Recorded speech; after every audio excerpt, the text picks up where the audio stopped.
Hello, welcome to today's craft lesson where we are going to make ourselves some tissue paper flowers. Now, specifically, we're going to be using these to make marigolds today. Now, I happened to get a package from my mom, which had a little bit of gift wrapping and included this tissue paper, which was perfect because this will make a lovely marigold. And I didn't actually have any other paper at home, so I'm very excited that that happened to work out so very well. The other one I'm going to make is just using some regular facial tissue, some Kleenex, and with both of these, I'll be able to make some very nice flowers. So to get us started, I have just regular packaging tissue paper. I've folded it back and forth a few different times, mostly so that any torn bits are on the inside. And what I'm going to do is I'm going to do an accordion fold. So I'm going to fold it up, and I'm going to fold it about the width of my thumb.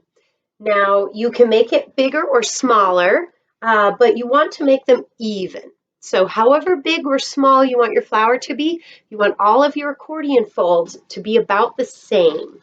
So now I'm going to take that and I'm going to fold it back. Then I fold it up, and then I'm going to fold it back. And then I'm going to fold it up, and each time I'm going to make sure it's about the same width, and then back. And then the last one won't be quite complete, but that is okay. And when I look at it from the front, you'll see that each of these is about the width of my thumb. When I look at it from the side, you'll see that it makes a nice fan kind of shape right there.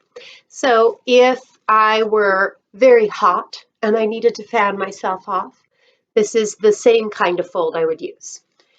Now I'm going to take my folded tissue paper and I'm going to grab just a piece of wire. If I had any green pipe cleaners, I would use that. Or I could also use a paper clip or pretty much anything. If I need some supplies, I can be very creative. I've just wrapped the wire around, and down here at the bottom, I'm going to wrap it so that it will not unravel. Now, as I come along here, I am going to simply trim off the ends. And then I'll trim them on this side. I want them to be about the same length. So I want one side to be symmetrical or matching the other side. Now, as I go through this, if I want to, I can give a little shape to the petals, but it is not something that I am required to do. So you don't need to make this overly complicated. Now, this next part, you're going to want to take a little bit of time with, and you're going to want to have your gentle, patient hands. I'm going to just kind of open this out into a basic circle shape, and then very carefully, I'm going to start separating out the individual layers. So I'm going to slide forward as best I can, and I'm going to really, really try to not rip the tissue paper. You can do this with thicker paper if you want. However, it does work best if you have something more delicate like the tissue paper or Kleenex, because that will end up giving you more of the flower petal look. Flower petals tend to be rather delicate, and so you want to have paper that's going to mimic that same texture. Now, if you want to make a bigger flower, you just use bigger pieces of tissue paper. Smaller flower, smaller pieces of tissue paper. If you end up ripping it, I accidentally ended up ripping this a tiny bit, I'm just going to tuck it under and go on to the next piece. So if there are any tears, it won't be the end of the world. As I go through on one side, I will start to get a pretty clear indication of what my final paper flower is going to look like. Of course, after I finish one side, I'm going to want to do the other so that it will be symmetrical. I won't be able to completely separate all the layers because of how they are attached together, and that's what I'm looking for. I want it to look like I have many, many, many petals. I don't necessarily want it to be absolutely perfect because in this species of flower, there are so very, very many tiny little petals that I'm trying to kind of mimic that with mine here too. So as I come around, I'm going to kind of crumple up the edges just a little bit because the actual marigold plant has many, many tiny individual petals. And here on mine, I basically have one giant petal on each side. So in trying to make it look a little bit more like the real thing, I am going to crumple the paper just a little bit to give it that same texture. Now the real marigolds can vary in color. It's got a little extra there. Can vary in color from more of a deep orange to a brighter yellow. They have a very strong scent to them, and it is the scent as much as the beautiful color that makes them so very special.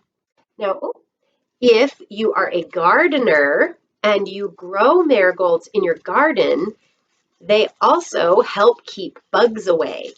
So while we humans might enjoy the smell and use it for special events and decorating and things like that, bugs, on the other hand, don't particularly like the marigold.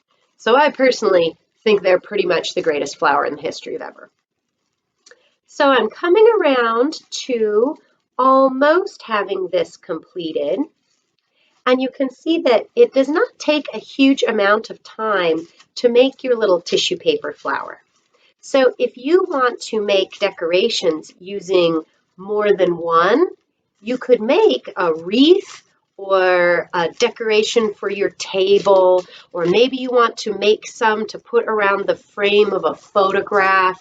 There are lots of ways that you could use these once you've got a few completed.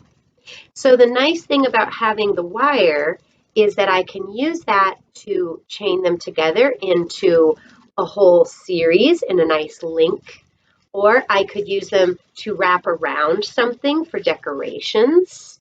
There's lots and lots of options. And and I remember making these as a kid where sometimes we would even spray a little bit of perfume on them to pretend like they were real flowers. Now, I will say that a little bit of perfume goes a long way. So I don't know that I would highly recommend that, especially for those of us that are sensitive to fragrances.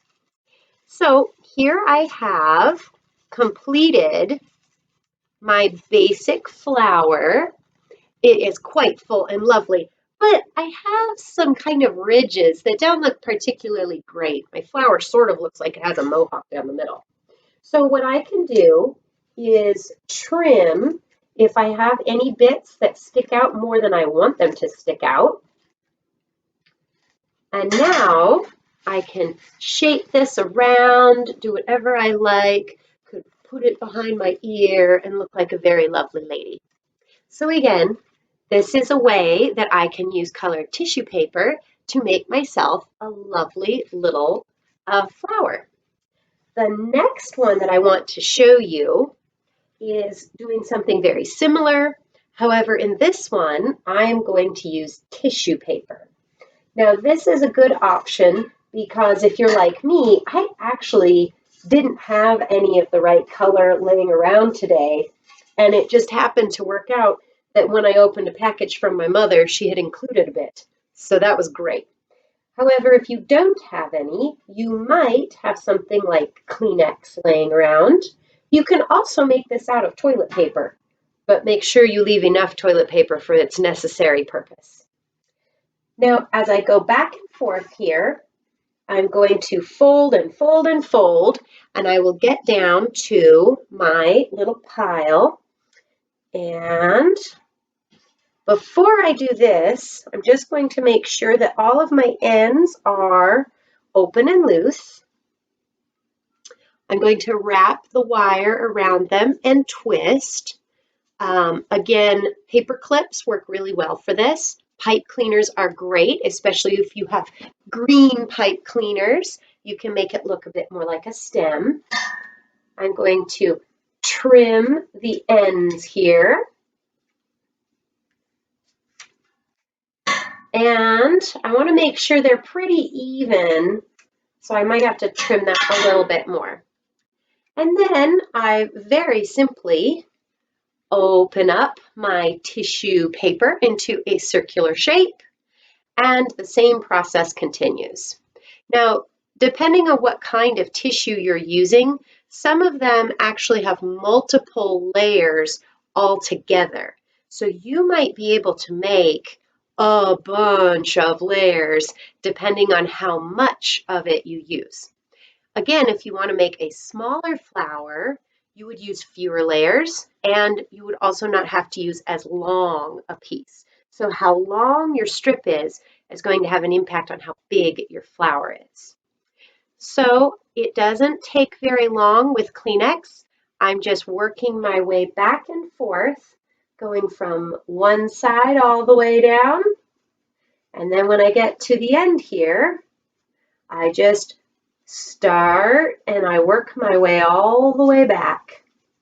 I always start from the center, although you could start from the outside, but the center is a good place to start because that way you can get the center part of your flower looking its absolute best.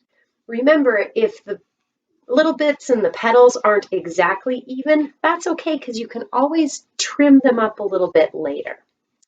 So I'm coming around in my flower here, and I might want to do an extra little bit of fluffing of my flower petals, but at least I've got the very beginnings. So here you can see where I have half of the flower, and now I just need to make the other half.